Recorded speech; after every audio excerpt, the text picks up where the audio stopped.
Imagine só, o avô de Elon Musk, ele foi um líder importante num movimento quase esquecido lá nos anos 1930. Um movimento que defendia, assim, entregar o governo da América do Norte a engenheiros. Engenheiros? Pois é, parece coisa de ficção científica, né? Totalmente, mas essa ideia radical de governar pela técnica, ela plantou uma semente, sabe? Que a gente vê brotar hoje de formas bem surpreendentes, especialmente lá no Vale do Silício. Exato. Isso tem nome: tecnocracia.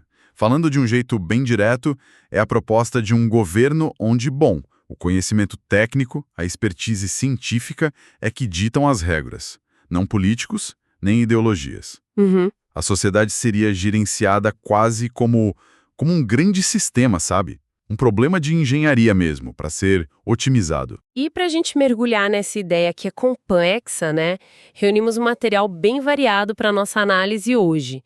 Temos fontes históricas como um livro do Errol Loeb, de 1933, que detalha esses movimentos lá atrás. Sim, e também um estudo de caso bem interessante sobre o planejamento estatal na Turquia, ali nos anos 60, 70, baseado na pesquisa do Semih Aras Selim. Isso. E tem mais.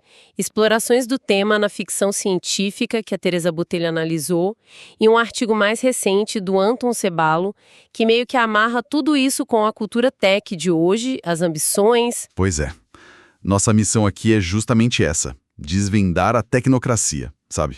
Nas suas várias faces. Vamos investigar as raízes históricas, explorar os futuros que ela acena, uns bem utópicos, outros nem tanto, e entender como essa mentalidade ainda ecoa forte hoje. Desde, sei lá, os sonhos da ficção científica e as ambições do Vale do Silício, até os desafios bem concretos do planejamento governamental moderno. Certo. Bom, então vamos começar a desenrolar esse novelo. A ideia de tecnocracia, como você disse, não é de hoje, né? Logo depois da Revolução Francesa, já tinha pensadores como o Saint-Simon. Ah, sim, o Saint-Simon. Imaginando uma sociedade gerida por industriais e cientistas. Ele chegou a dizer que a política era a ciência da produção. Mas os seguidores dele foram até além, né?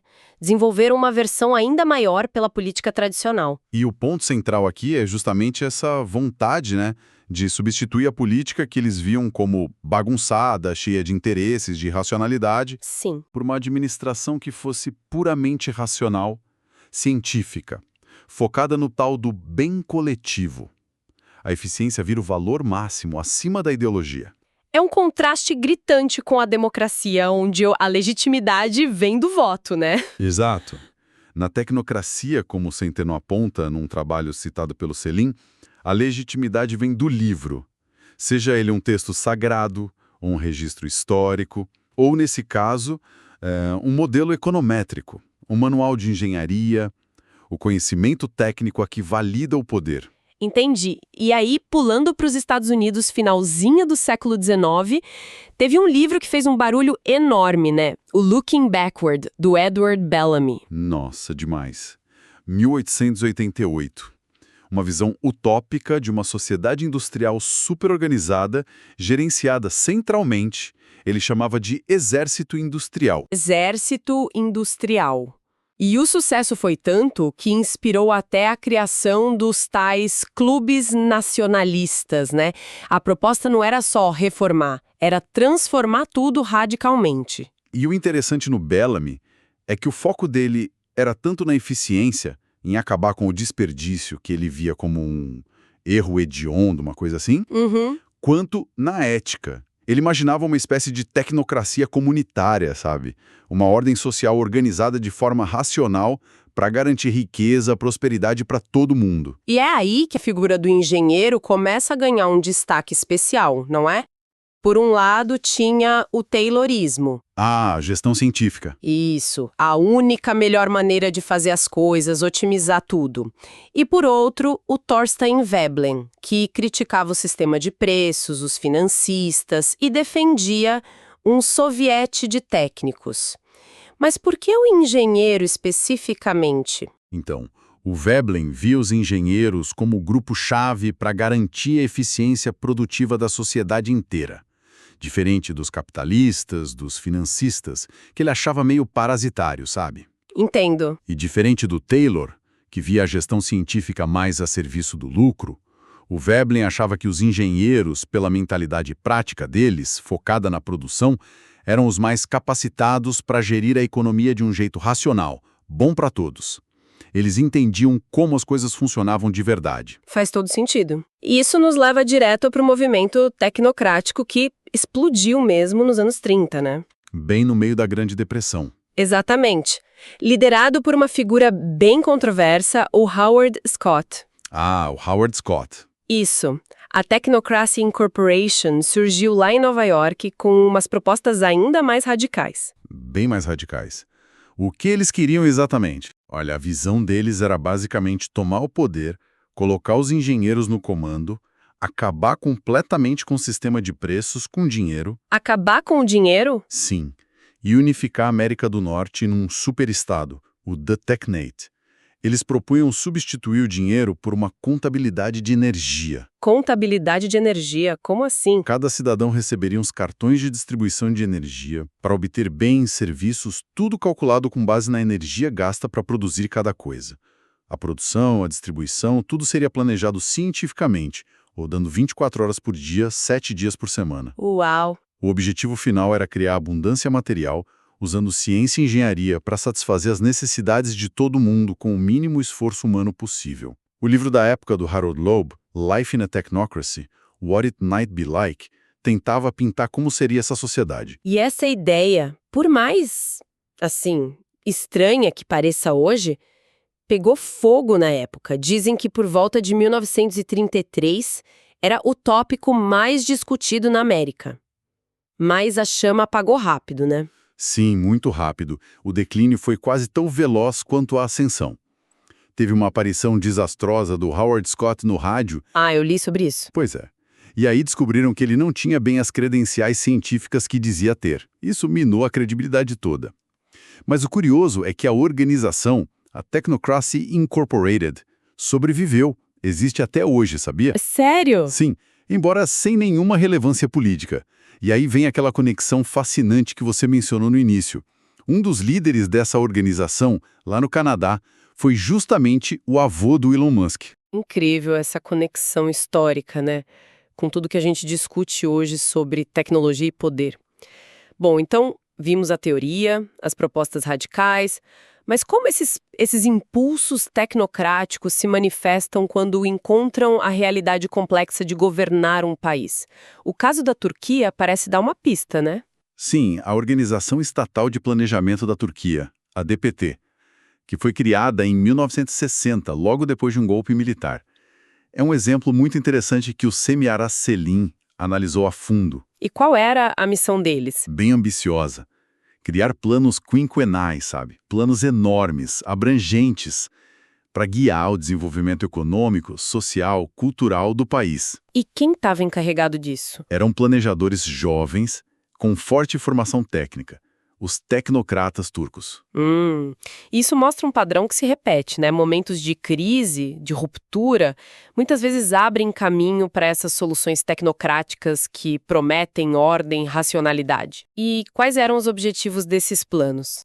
Imagino que eficiência, crescimento, essas coisas estavam na lista. Com certeza. Os primeiros planos miravam um crescimento forte, tipo 7% ao ano, industrialização rápida, modernização geral e, claro, muita eficiência na administração pública, na economia. Eles usavam modelos econométricos, sabe? Tinha influência de gente como o Jan Tinbergen, que ganhou o Nobel de Economia. Entendi. E os planos valiam para todo mundo? Eram obrigatórios para o setor público. Para o setor privado eram mais indicativos. Davam uma direção. Mas o Selim aponta que não era um bloco único de tecnocratas puros ali dentro, né? Tinha visões diferentes convivendo. Exatamente. E aí a gente vê a tensão que é aplicar a tecnocracia na prática. Dentro da DPT conviviam diferentes correntes. Tinha puramente tecnocrática, focada em dados, eficiência, mas tinha também influências marxistas, gente preocupada com desigualdade, com crítica ao capitalismo. Interessante. E tinha a ideologia kemalista, que é a base secular nacionalista da Turquia moderna. Isso aparece nos documentos. Por exemplo, a questão das favelas, os Giasecundo, Como eles tratavam isso? de formas diferentes. Às vezes era visto como um problema técnico de planejamento urbano. Precisava de solução de engenharia e arquitetura racional. Outras vezes, a ótica era mais de justiça social, de desigualdade. Entendo. E tinha até uma perspectiva que via como um problema de segurança. Chegaram a descrever os moradores, num relatório que o Selim cita, como criaturas ressentidas, uma ameaça em potencial. Nossa, que forte. Pois é, mostra como a abordagem puramente técnica acaba se misturando ou até entrando em conflito com visões políticas, sociais mais amplas. A realidade é complexa. Com certeza. Então, mesmo num órgão feito para ser técnico, a política e a ideologia não somem, né? E essa influência toda da DPT, ela durou muito tempo? Não durou para sempre. Esse pensamento tecnocrático também estava presente nas comissões especiais de especialização, que tinham membros de fora, mostrando que a ideia circulava. Mas a partir dos anos 80, especialmente com o Turgut Özal, que tinha uma visão mais neoliberal, Ah, sim. a DPT foi perdendo influência. O papel central dela no planejamento foi diminuindo, aquele modelo tecnocrático centralizado começou a dar espaço para outras abordagens. E, embora a influência formal da DPT tenha diminuído, essa mentalidade tecnocrática, essa crença no poder dos dados, da eficiência, do controle por especialistas, parece que encontrou um terreno super fértil na era digital, né? O artigo do Anton Ceballo faz uns paralelos diretos com o movimento lá dos anos 30. Sim, as conexões são impressionantes. O Ceballo aponta, primeiro, essa ideia de que a vida social pode ser medida, quantificada e, o ponto-chave, prevista e otimizada. A tal da engenharia social. O sonho do Howard Scott com a contabilidade de energia. Exato. Encontra um eco muito poderoso hoje no Big Data, nos algoritmos. O Ceballo cita aquele exemplo do Mark Zuckerberg falando de usar IA para preencher a lacuna de amizades que as pessoas supostamente querem ter. A ambição de prever e moldar o comportamento social é a mesma. E isso levanta direto a questão do poder, né? O poder que essa capacidade de prever e influenciar confere. Vigilância. Exatamente. É o que o filósofo Byung-Chul Han chama de psicopolítica. É uma forma de poder que age direto na nossa cabeça, moldando desejos, comportamentos de um jeito sutil, muitas vezes invisível, pela análise de dados, pela personalização dos algoritmos. Assustador um pouco. É. Mas o Ceballo também questiona o quão eficaz essa previsão realmente é em larga escala. Apesar da montanha de dados que a gente tem hoje, as previsões sobre eleições, economia, até comportamento individual, ainda falham bastante. A complexidade humana ainda resiste a ser totalmente quantificada, né? É verdade. Outro ponto de conexão que o Ceballo levanta é aquela crença quase messiânica na tecnologia como o único motor real de mudança revolucionária. Ah, sim. O Howard Scott via a engenharia assim. E hoje a gente vê muitos líderes de tecnologia, investidores de risco, tipo Marc Andreessen, Peter Thiel, com uma retórica parecida, né? Totalmente. A tecnologia por si só vai transformar radicalmente a sociedade para melhor e qualquer coisa que atrapalhe esse avanço tem que ser superada, custe o que custar. Uma visão que o Ceballo critica bastante. Ele aponta que o histórico recente dessa revolução tecnológica trouxe também economia da atenção, trabalho precário via plataforma, vício digital, um monte de aplicativo que, a utilidade é questionável. Pois é. A pergunta, essa revolução é para quem? Fica no ar, né? Muitas vezes os benefícios parecem bem concentrados, enquanto os custos sociais são espalhados para todo mundo. E talvez a conexão mais preocupante seja o fio antidemocrático que ele aponta. A Technocracies Inc., do Scott, desprezava a democracia, achava ineficiente. Hoje o Ceballo vê ecos disso em certas discussões na Elite Tech. Como assim? Seja naqueles debates internos da OpenAI sobre quem controlaria uma futura ditadura da AGI, da inteligência artificial geral, seja nos comentários do Peter Thiel sobre a suposta incompatibilidade entre liberdade, principalmente a econômica, e democracia. Tem um elitismo ali, sabe? A ideia de que quem entende a tecnologia, os gênios, é quem deveria mandar. E aqui entra um conceito importante de um filósofo, o Jacques Ellul. a técnica. A técnica. Para ele, a técnica não são só as máquinas. É a própria mentalidade, o método, aquele impulso que não para nunca, de buscar a única melhor maneira, a eficiência máxima em tudo na vida. E essa lógica da técnica tende a passar por cima de outros valores éticos, sociais, ambientais. Entendo. E força a sociedade a se adaptar a ela, e não o contrário. O Ceballos conecta isso à forma como algumas elites da tecnologia aceitam riscos existenciais gigantescos, tipo a possibilidade de catástrofe global por causa de uma IA superinteligente. Sim, falo muito disso. Porque o progresso da técnica é visto como algo que não pode parar. É um imperativo. Uma diferença crucial que ele aponta para os anos 30 é que o Howard Scott precisava de um movimento de massa. Ele buscava apoio popular. Hoje, parte dessa elite tech parece achar que pode implementar suas visões sem precisar desse consentimento geral. Essa ideia da técnica como uma força quase autônoma é bem forte. E a conexão com a ficção científica que é quase inevitável, né? Como a Teresa Botelho explora, a ficção muitas vezes vai lá na frente, radicaliza essas possibilidades. Sem dúvida. Pensa na ideia da singularidade, que o Ray Kurzweil popularizou tanto. Ah, singularidade. Ele prevê um futuro onde a gente transcende nossos corpos biológicos, que ele chama de frágeis, nossa versão 1.0. Versão 1.0, ótimo. E a gente se funde com uma inteligência não biológica, artificial, que cresce exponencialmente. É uma visão super tecnocrática e bem utópica, controlar envelhecimento, doença, morte, tem inteligência, criatividade quase infinitas. Mas nem toda ficção é tão otimista assim, né? O Vernor Vinge, que também falou muito de singularidade, tinha uma visão mais incerta. Exato. O Vinge via a singularidade mais como um horizonte de eventos, um ponto além do qual a gente não consegue prever o que vai acontecer. E as tecnologias NGR, nano, genética e robótica são centrais nessas especulações. E a gente já vê umas coisas disso no mundo real, né? Com certeza. Exoesqueletos controlados pela mente, impressão 3D de tecidos, órgãos, projetos que tentam mapear ou simular o cérebro humano, e tem as figuras dos ciborgues, né? O Neil Harbison, que ouve cores com uma antena na cabeça. Sim, o cara da antena. Ou Stellark, com aquela orelha cultivada no braço. Eles exploram na prática o que significa se sentir tecnologia, borrar essa fronteira entre humano e máquina. E como a ficção científica trabalha essas ideias? Você mencionou o Glasshouse, do Charles Stross? Sim, Glasshouse é um exemplo fascinante de ficção pós-singularidade. O narrador vive em corpos diferentes, masculino, feminino, não biológico. As memórias podem ser editadas, apagadas. A identidade sai do corpo físico e vai para a consciência, para a memória emocional? Que viagem! Total.